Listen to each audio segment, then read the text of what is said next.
श्राद्ध की महिमा। भगवद गीता के 7वें अध्याय का महात्म्य। श्राद्ध पक्ष में पितरों की मुक्ति के लिए पढ़ें और सुने गीता का 7वां अध्याय। भगवान शिव कहते हैं, हे पार्वती, अब मैं 7वें अध्याय का महात्म्य बतलाता हूँ, जिसे सुनकर कानों में अमृत राशि भर जाती है। पाटलिपुत्र नामक एक दुर्गम नगर है, जिसका गोपुर द्वार बहुत ही ऊंचा है। उस नगर में शंकुकर्ण नामक एक ब्राह्मण रहता था। उसने वैश्य वृत्ति का आश्रय लेकर बहुत धन कमाया, किंतु न तो कभी पितरों का तर्पण किया और न देवताओं का पूजन ही। वह धनोपार्जन में तत्पर होकर राजाओं को ही भोज दिया करता था। एक समय की बात है, उस ब्राह्मण ने अपना चौथा विवाह करने के लिए पुत्रों और बंधुओं के साथ यात्रा की। मार्ग में आधी रात के समय जब वह सो रहा था, तब एक सर्प ने कहीं से आकर उसकी बांह में काट लिया। उसके काटते ही ऐसी अवस्था हो गई कि मणि, मंत्र और औषधि आदि से भी उसके शरीर की रक्षा असाध्य जान पड़ी। तत्पश्चात कुछ ही क्षणों में उसके प्राण पखेरु उड़ गए और वह प्रेत बना। फिर बहुत समय के बाद वह प्रेत सर्पयोनि में उत्पन्न हुआ। उसका वित्त धन की वासना में बंधा था। उसने पूर्व वृतांत को स्मरण करके सोचा, मैंने घर के बाहर करोड़ों की संख्या में अपना जो धन गाड़ रखा है, उससे इन पुत्रों को वंचित करके स्वयं ही उसकी रक्षा करूंगा। सांप की योनि से पीड़ित होकर पिता ने एक दिन स्वप्न में अपने पुत्रों के समक्ष आकर अपना मनोभाव बताया। तब उसके पुत्रों ने सवेरे उठकर बड़े विस्मय के साथ एक दूसरे से स्वप्न की बातें कही। उनमें से मंझला पुत्र कुदाल हाथ में लिए घर से निकला और जहां उसके पिता सर्पयोनि धारण करके रहते थे, उस स्थान पर गया। यद्यपि उसे धन के स्थान का ठीक ठीक पता नहीं था, तो भी उसने चिन्हों से उसका ठीक निश्चय कर लिया और लोभ बुद्धि से वहां पहुंचकर बावी को खोदना आरंभ किया। तब उस बावी से बड़ा भयानक सांप प्रकट हुआ और बोला, ओ मूढ़, तू कौन है? किस लिए आया है? ये बिल क्यों खोद रहा है? किसने तुझे भेजा है? ये सारी बातें मेरे सामने बता। पुत्र, मैं आपका पुत्र हूँ। मेरा नाम शिव है। मैं रात्रि में देखे हुए स्वप्न से विस्मित होकर यहाँ का सुवर्ण लेने के कौतूहल से आया हूँ। पुत्र की यह वाणी सुनकर वह सांप हंसता हुआ उच्च स्वर से इस प्रकार स्पष्ट वचन बोला कि यदि तू मेरा पुत्र है तो मुझे शीघ्र ही बंधन से मुक्त कर। मैं अपने पूर्वजन्म के गाड़े हुए धन के ही लिए सर्पयोनि में उत्पन्न हुआ हूँ। पुत्र, पिताजी, आपकी मुक्ति कैसे होगी, इसका उपाय मुझे बताइए, क्योंकि मैं इस रात में सब लोगों को छोड़कर आपके पास आया हूँ। पिता कहता है, बेटा, गीता के अमृतमय 7वें अध्याय को छोड़कर मुझे मुक्त करने में तीर्थ, दान, तप और यज्ञ भी सर्वथा समर्थ नहीं है। केवल गीता का 7वां अध्याय ही प्राणियों के जरा मृत्यु आदि दुखों को दूर करने वाला है। पुत्र, मेरे श्राद्ध के दिन गीता के 7वें अध्याय का पाठ करने वाले ब्राह्मण को श्रद्धापूर्वक भोजन कराओ। इससे निस्संदेह मेरी मुक्ति हो जाएगी। वत्स, अपनी शक्ति के अनुसार पूर्ण श्रद्धा के साथ निर्व्यसी और वेद विद्या में प्रवीण अन्य ब्राह्मणों को भी भोजन कराना। सर्पयोनि में पड़े हुए पिता के ये वचन सुनकर सभी पुत्रों ने उसकी आज्ञानुसार उससे भी अधिक किया। तब शंकुकर्ण ने अपने सर्प शरीर को त्याग कर दिव्य देह धारण किया और सारा धन पुत्रों के अधीन कर दिया। पिता ने करोड़ों की संख्या में जो धन उनमें बांट दिया था, उससे वे पुत्र बहुत प्रसन्न हुए। उनकी बुद्धि धर्म में लगी हुई थी, इसलिए उन्होंने बावली, कुआं, पोखरा, यज्ञ तथा देव मंदिर के लिए उस धन का उपयोग किया और अन्नशाला भी बनवाई। तत्पश्चात 7वें अध्याय का सदा जप करते हुए उन्होंने मोक्ष प्राप्त किया। हे पार्वती, ये तुम्हें 7वें अध्याय का महात्म्य बतलाया, जिसके श्रवण मात्र से मानव सब पातकों से मुक्त हो जाता है। पितर कभी भी अपनी संतानों को परेशान नहीं करना चाहते हैं। वे बहुत दयालु होते हैं, लेकिन संतानों की उपेक्षा से दुखी हो जाते हैं, क्योंकि संतान के द्वारा श्राद्ध कर्म और पिंडदान आदि करने पर उन्हें तृप्ति मिलती है और वे अपनी संतानों को धन धान्य और खुश रहने का आशीर्वाद देते हैं। पितर ये नहीं चाहते कि उनकी संतानें उनको तृप्त करने के लिए बहुत कुछ करें। वे श्रद्धा भाव से किए गए श्राद्ध को खुशी के साथ स्वीकारते हैं। कहा भी गया है कि श्रद्धा के बिना श्राद्ध अधूरा होता है।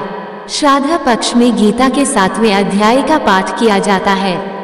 इस अध्याय का नाम है ज्ञान विज्ञान योग। इस अध्याय का पाठ श्राद्ध में जितना हो सके उतना करने का प्रयास करें। इससे पितरों को तृप्ति मिलेगी और पितर दोष से मुक्ति मिलेगी।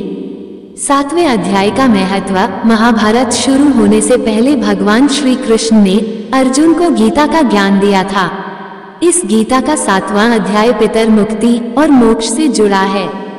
आपको बता दें कि ज्योतिष के अनुसार पितृपक्ष में गीता के 7वें अध्याय का पाठ करने से पितर दोष से मुक्ति मिल सकती है। श्राद्ध पक्ष में पितरों की मुक्ति के लिए पढ़ें और सुने गीता का 7वां अध्याय। श्राद्ध पक्ष में आप चाहे तो संपूर्ण गीता का पाठ करें, नहीं तो पितरों की शांति के लिए और उनका आशीर्वाद प्राप्त करने के लिए और उन्हें मुक्ति प्रदान का मार्ग दिखाने के लिए गीता के 2 और 7वें अध्याय का पाठ जरूर करें। यहाँ प्रस्तुत है गीता के 7वां अध्याय। अथ सप्तमोऽध्याय ज्ञान विज्ञान योग। विज्ञान सहित ज्ञान का विषय। श्री भगवान उवाच मय्यसक्तं न पार्थ योग युञ्जन्मदाश्रयः असंशयं संभ्रम यथा ज्ञास्यसि तच्छृणु। भावार्थ। श्री भगवान बोले, हे पार्थ, अनन्य प्रेम से मुझ में आसक्त चित्त तथा अनन्य भाव से मेरे परायण होकर योग में लगा हुआ तू जिस प्रकार से संपूर्ण विभूति बल ऐश्वर्यादि गुणों से युक्त सबके आत्मरूप मुझको संशय रहित जानेगा, उसको सुन। 1 ज्ञान ते सविज्ञानमिदं वक्ष्यामि शेषतः यज्ञात्वा ने भूयोन्यज्ञात्व्यं वशिष्यते। भावार्थ। मैं तेरे लिए इस विज्ञान सहित तत्व ज्ञान को संपूर्णतया कहूँगा जिसको जानकर संसार में फिर और कुछ भी जानने योग्य शेष नहीं रह जाता। 2 मनुष्याणां सहस्रेषु कश्चिद्यतति सिद्धये यत्तांपि सिद्धानां कश्चिन्न वेति तत्वतः। भावार्थ। हजारों मनुष्यों में कोई एक मेरी प्राप्ति के लिए यत्न करता है और उन यत्न करने वाले योगियों में भी कोई एक मेरे परायण होकर मुझको तत्व से अर्थात यथार्थ रूप से जानता है। 3 भूमिरापोलो वायो खम मनो बुद्धिरेव च अहंकार इत्ययं में भिन्ना प्रकृतिरष्टधा अप्रेयमितस्त्वन्या प्रकृतिं विद्धि में पराम। जीव भूता महाबाहो ययेदं धार्यते जगत्। भावार्थ। पृथ्वी जल अग्नि वायु आकाश मन बुद्धि और अहंकार भी इस प्रकार ये 8 प्रकार से विभाजित मेरी प्रकृति है। यह 8 प्रकार के भेदों वाली तो अपरा अर्थात मेरी जड़ प्रकृति है। और हे महाबाहो, इससे दूसरी को जिससे ये संपूर्ण जगत धारण किया जाता है मेरी जीवरूपा परा अर्थात चेतन प्रकृति जान। 4 5 एतद्योनिनी भूतानि सर्वानीत्युपधारया अहम कृत्स्नस्य जगतः प्रभवः प्रलयस्तथा। भावार्थ। हे अर्जुन, तू ऐसा समझ कि संपूर्ण भूत इन दोनों प्रकृतियों से ही उत्पन्न होने वाले हैं और मैं संपूर्ण जगत का प्रभाव तथा प्रलय हूँ अर्थात संपूर्ण जगत का मूल कारण हूँ। 6 मत्तः परतर नान्यत् किंचिदस्ति धनंजय मयि सर्वमिदं प्रोतसूत्रे मणिगणाय। भावार्थ। हे धनंजय, मुझसे भिन्न दूसरा कोई भी परम कारण नहीं है। ये संपूर्ण जगत सूत्र में सूत्र के मणियों के सदृश मुझ में गुंथा हुआ है। 7 संपूर्ण पदार्थों में कारण रूप से भगवान की व्यापकता का कथन। श्री भगवान उवाच रसोहम सु कौन्तेय प्रभास्मि शशिसूर्ययोः प्रणवः सर्ववेदेषु शब्दः खे पौरुषेन्द्रिषु। भावार्थ। हे अर्जुन, मैं जल में रस हूँ, चंद्रमा और सूर्य में प्रकाश हूँ, संपूर्ण वेदों में ओंकार हूँ, आकाश में शब्द और पुरुषों में पुरुषत्व हूँ। 8 पुण्यो गंधः पृथिव्यां च तेजश्चास्मि विभावसो जीवन सर्वभूतेषु तपश्चास्मि तपस्विषु। भावार्थ। मैं पृथ्वी में पवित्र शब्द स्पर्श रूप रस गंध से इस प्रसंग में इनके कारण रूप तन्मात्राओं का ग्रहण है, इस बात को स्पष्ट करने के लिए उनके साथ पवित्र शब्द जोड़ा गया है। गंध और अग्नि में तेज हूँ तथा संपूर्ण भूतों में उनका जीवन हूँ और तपस्वियों में तप हूँ। 9 बीजम माँ सर्वभूताना विद्धि पार्थ सनातनम बुद्धिर्बुद्धिं तामस्मि तेजस तेजस्विनामहम। भावार्थ। हे अर्जुन, तू संपूर्ण भूतों का सनातन बीज मुझको ही जान। मैं बुद्धिमानों की बुद्धि और तेजस्वियों का तेज हूँ। 10 बलम बलवता चाहम कामरागा विवर्जितम धर्माविरुद्धो भूतेषु कामोस्मि भरतर्षभ।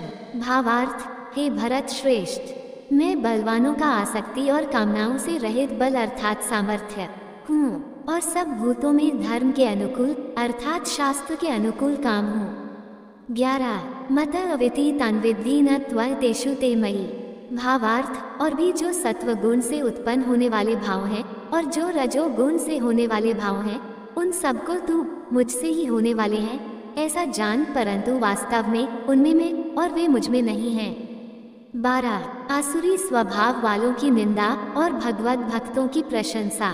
त्रिभिर्गुणमयर्भावर्भिः सर्वमिदं जगत् मोहित नाभिजानाति मामेभ्यः परमव्ययम्। भावार्थ, गुणों के कार्य रूप सात्विक, राजस और तामस इन तीनों प्रकार के भावों से यह सारा संसार प्राणी समुदाय मोहित हो रहा है, इसीलिए इन तीनों गुणों से परे मुझ अविनाशी को नहीं जानता। 13 दैर्वी येषा गुणमयी मम माया दुरत्यया मामेव ये प्रपद्यन्ते मायामेता तरन्ति ते। भावार्थ, क्योंकि यह अलौकिक अर्थात अति अद्भुत त्रिगुणमयी मेरी माया बड़ी दुस्तर है, परंतु जो पुरुष केवल मुझको ही निरंतर भजते हैं वे इस माया को उल्लंघन कर जाते हैं अर्थात संसार से तर जाते हैं। 14 न मां दुष्कृतिनो मूढ़ा प्रपद्यन्ते नराधमा माया प्रत्यज्ञान आसुर भावमाश्रिता। भावार्थ, माया द्वारा जिनका ज्ञान हरा जा चुका है ऐसे आसुर स्वभाव को धारण किए हुए मनुष्यों में नीच दूषित कर्म करने वाले मूढ़ लोग मुझको नहीं भजते। 15 चतुर्विधा भजन्ते मां जना सुकृतिनोर्जुन आर्तो जिज्ञासुरर्थार्थी ज्ञानी च भरतर्षभ। भावार्थ, हे भरत वंशियों में श्रेष्ठ अर्जुन, उत्तम कर्म करने वाले अर्थार्थी, सांसारिक पदार्थों के लिए भजने वाला आर्त, संकट निवारण के लिए भजने वाला जिज्ञासु, मेरे को यथार्थ रूप से जानने की इच्छा से भजने वाला और ज्ञानी, ऐसे 4 प्रकार के भक्त जन मुझको भजते हैं। 16 तेषां ज्ञानी नित्ययुक्त एक भक्तिर विशिष्यते प्रियो हे ज्ञानिनोत्यर्थमः सच्च मम प्रिया।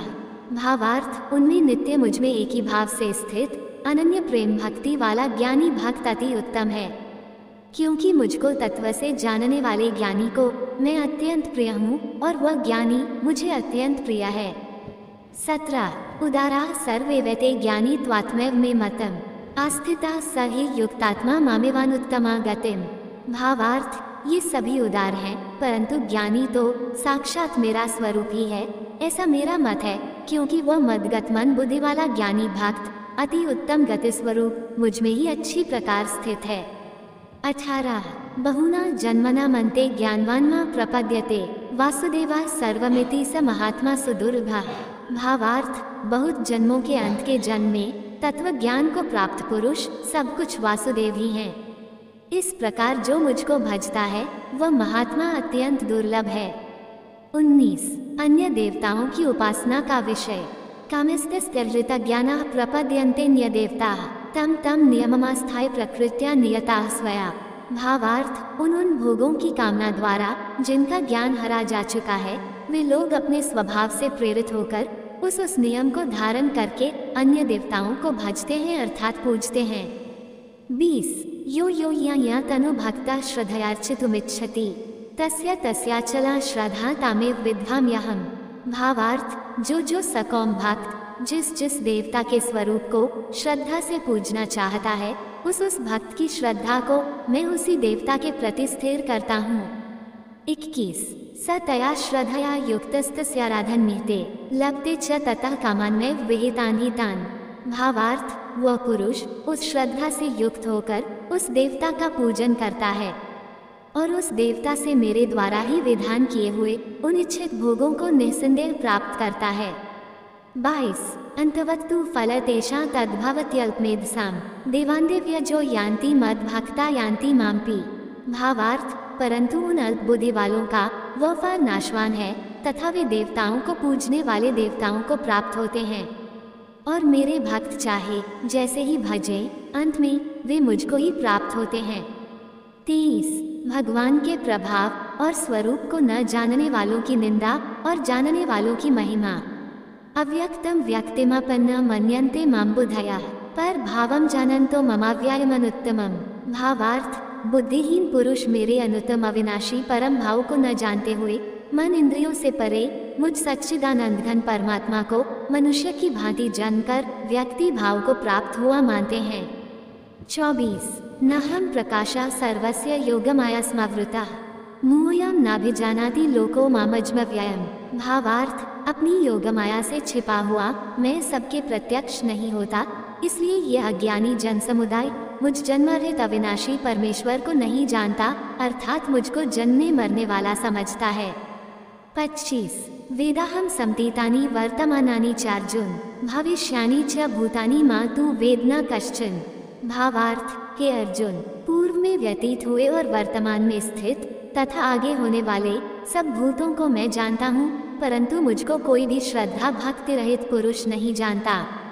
26 इच्छा द्वेषस्मुत्थेन द्वंद्व मोहेन भारत सर्वभूतानि सम्मोहम सर्गे यान्ति परंतप।